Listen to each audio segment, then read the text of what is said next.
everyone. Here's a walkthrough of this week's assignment. I would like you guys to get a feel for Photoshop and photo editing. I realize that not everybody has the ability to use Photoshop on their device, but if you don't have it, you can still do this assignment. So you can either use a free alternative like Photopea or GIMP, which have a lot of the same features as Photoshop, or if you're on your phone, you don't have a device, try and download a free app. So Snapseed is the one that I use a lot, or just use the camera app in your phone and do as many changes as you can and send them to me. So I'm going to show you what you would do if you have Photoshop, so you can follow along, but just do your best with it, and I'm available to help you out if you have specific questions about software that are not Photoshop. So what we're going to be doing this week is just some basic image adjustments, so color alteration and removing a background. So it's pretty easy, and they're the sorts of things that you do a lot if you have decent photos that you just want to take up a notch. So I'm going to show you how to set up the page, and then I'm going to walk you through each of the steps in the assignment.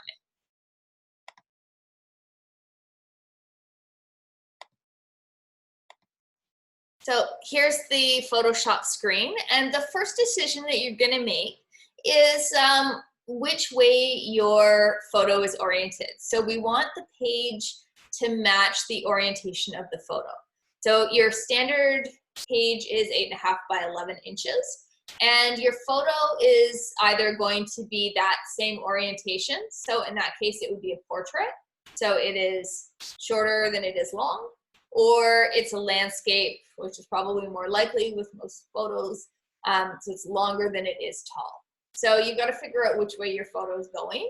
And in my case, I'm going to be using a landscape photo. So I'm going to create something that's horizontal. It's longer than it is tall. So I'm going to create a new document, and I'm going to go through some numbers for you. So like I said, the average paper, or the standard paper, is 8.5 by 11. So we're going to be working on that size. Make sure that your units are set to inches. So if you're opening up the software for the first time and you haven't changed it yet, it's probably going to be on centimeters. There's a difference between a centimeter and an inch. So make sure that you've got it set on inches. So I'm going to put 11 for width, 8.5 for height. Under that is resolution, and resolution is really critical, particularly if you're working with print graphics. So if you're going to take your photo, print it out, and frame it. So resolution is the quality of the image. Basically, images are made up of pixels, and the more pixels you have per area of your photo, the better quality, the smoother that photo is going to look. So the standard resolution for print is 300 pixels per inch. Again, you want to make sure that the units are correct. If you're working for web only, your standard resolution is 72 or 96. But it's better to work with a higher resolution if you can, and then shrink it down later. Because if you start with a low resolution image and then you try and make it better quality, it's not going to work. You can't take a low quality image, make it high quality.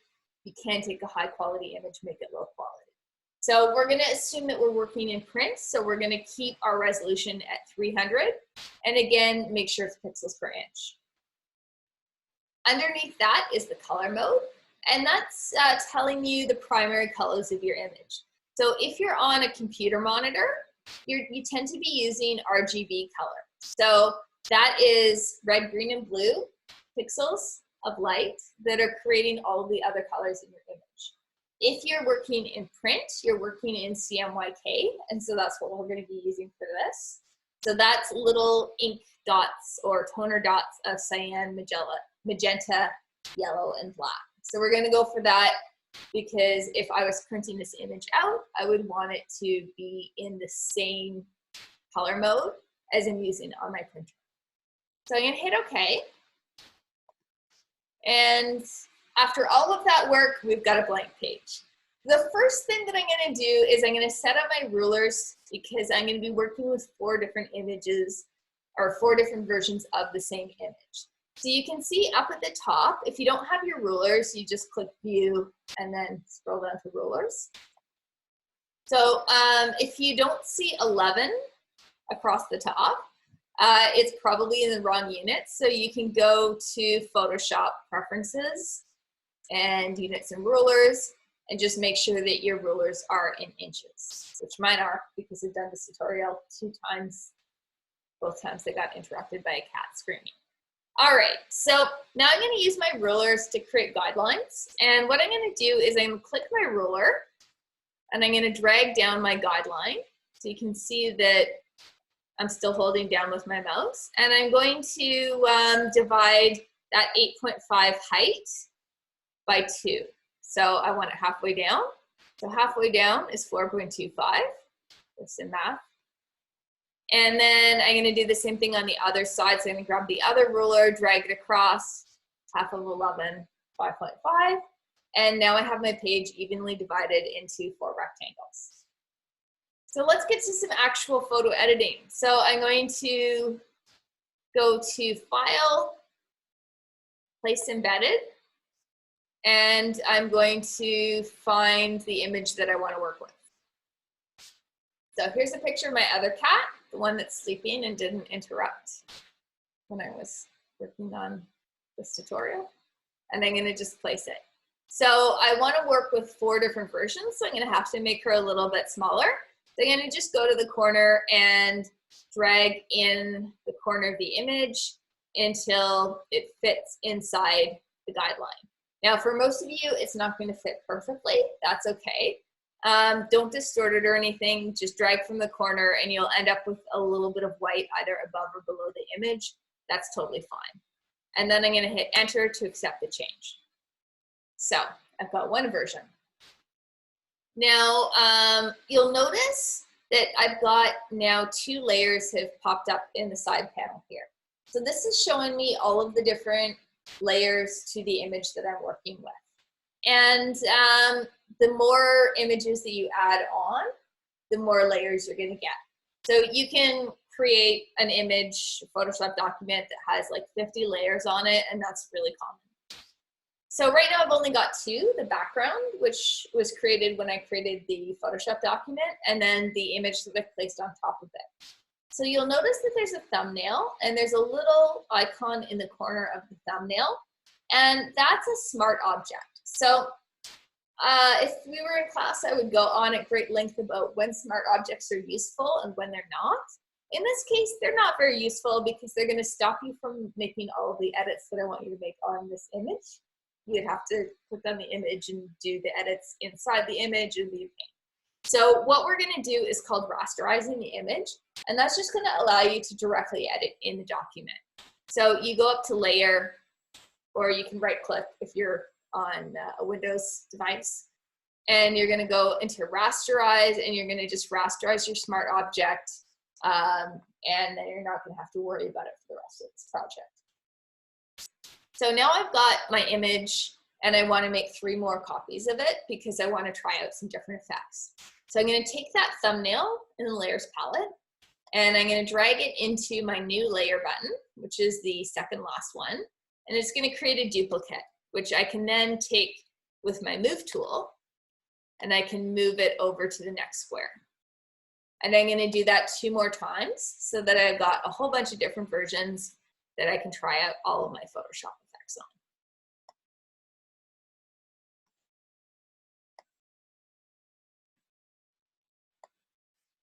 on. Okay, the only thing better than 1 cat is 4 cats. So you want to be paying careful attention to which layer you're on at any given time as you're working. So in this case, you can see that this is the image in the corner. So I'm working with this bottom corner image. And if I click the visibility next to it, I can know for sure which layer I'm on. So I actually want to start on this one. This is my top one. And the first thing that I've asked you to do is take your photo and convert it to black and white. So there's not a lot of color in this image to begin with. It shouldn't be hard. There's a couple different ways to do it. So if you go up to Image and then Adjustments, you'll see that there actually is an option to just straight up turn it to black and white, which is grayed out. So depending on basically your color mode, it may give you that option, it might not. So we don't need it because I'm going to show you 2 other ways to do it. So one way is if you just click desaturate, it's going to strip out all of the color of the image. Again, it's not making a huge difference, but trust me, it happened. The other way to do it is if you go into image adjustments and then hue saturation. Saturation refers to the amount of color in the image. So how vivid it is or how dull it is. And in this case, if it's black and white, we don't have any saturation of the image. So we can take the saturation, dial it down to -100, and again, it's going to end up being black and white. So that's it. That's all you have to do for the first one. The next one, so I'm going to move up to my top right corner over here, is pretty similar. You're going to use hue saturation to change the hue of the image. So you're going to change it to somewhere else along the color wheel. So if I go to image adjustments and hue saturation, again, you'll see hue will slide it basically along the rainbow into different colors. And saturation, if I increase it, you'll be able to see the colors a little bit more intensely. And then lightness will make it lighter or darker.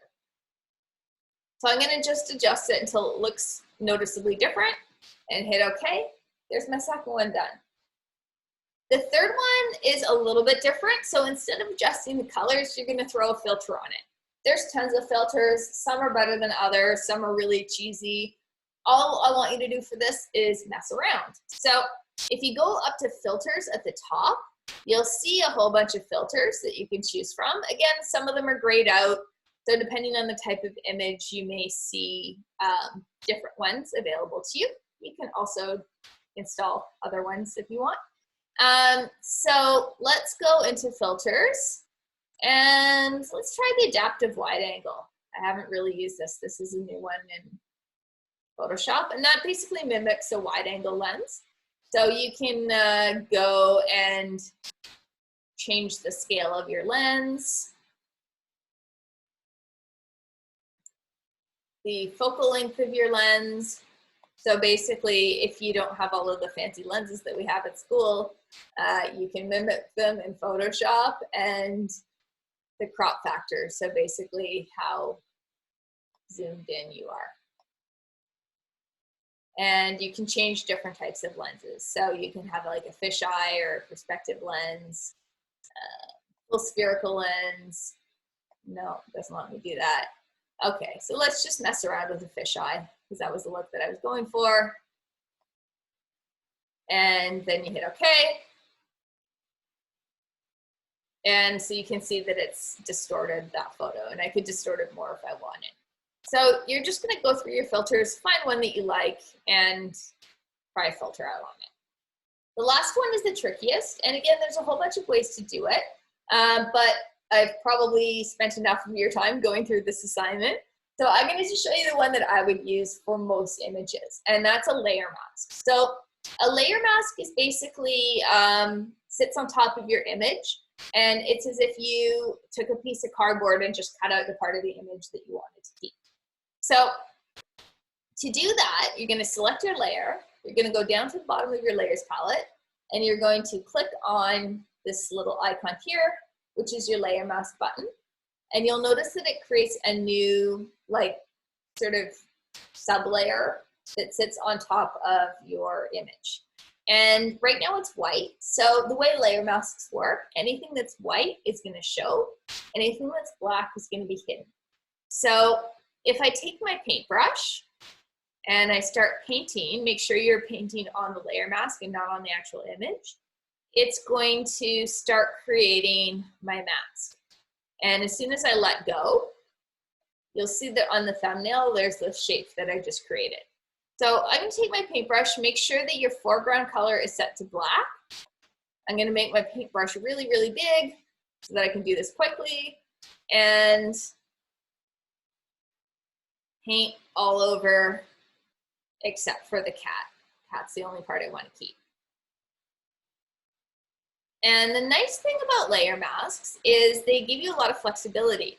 So I just accidentally started erasing my cat, which I didn't want to do. But if I take my colors and I hit the switch button and I change it back to white, and again I start painting, There she is again. It's not a permanent change. So then when I want to get more detailed, I can just bring the size of the brush down and use that to get the exact outline that I want.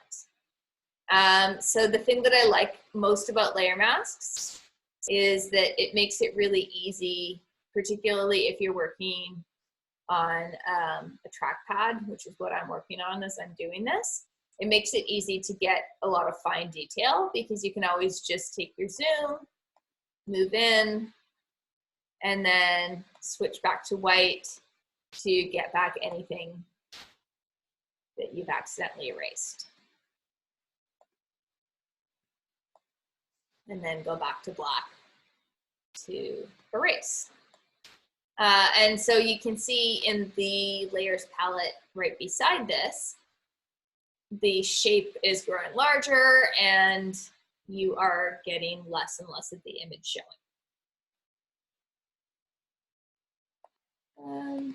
I can make my brush bigger. So I'm just going to keep erasing until all that remains is the primary subject of my image, which is my beautiful kitty.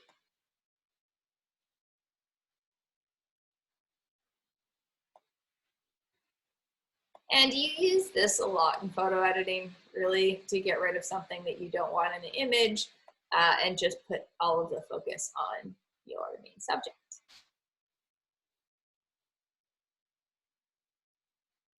And then to see the whole thing again, I take my hand tool, I double click my hand, and then I can see my whole image. So if you are working on this over the course of a couple of different sessions, you can just hit save. It'll save as a Photoshop document and you can just keep editing it. But when you're totally done and you're ready to hand it in, you want to smush it all together into a small file size. So you're going to go to File, Save As, and you're going to change your format to JPEG, and that'll bring it all together in one small image that you can easily upload to Google Classroom. So that's it. That's the whole assignment. If you need any help, let me know, reach out. You can email me, you can send me a link through the chat, you can send me a private message, whatever works for you. Good luck with the assignment and have fun with it.